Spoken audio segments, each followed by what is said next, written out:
Welcome to the Tech Egg. Don't get scrambled. Enjoy the video. In this video, I will show how to make Chili's Nashville Hot Mozzarella Sticks.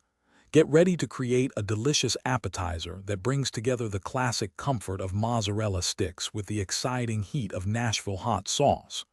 We'll walk through each step, from preparing your cheese and breading to crafting that signature spicy glaze, ensuring a perfect, crispy, and flavorful result every time. Let's get started. First, let's prepare our mozzarella sticks for frying. Begin by slicing 1 pound of whole milk mozzarella into 8 thick, rectangular pieces, about 1/2 inch thick.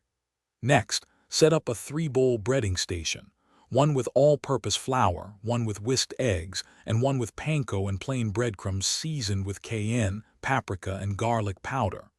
Double coat each stick for extra crispiness, then freeze them for at least 30 minutes.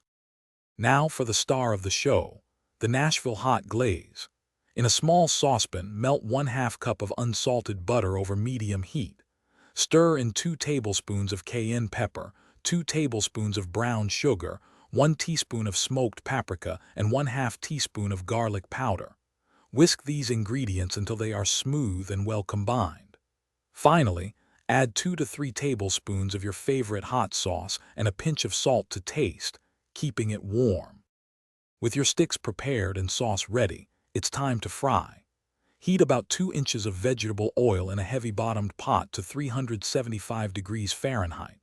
Carefully fry the frozen mozzarella sticks in small batches for 1 to 2 minutes, or until they are beautifully golden brown and crispy. Transfer them to a wire rack to drain excess oil. While still warm, generously brush each stick with the Nashville Hot Glaze and serve immediately with ranch dressing. Thanks for watching. Consider subscribing if I helped unscramble your problems.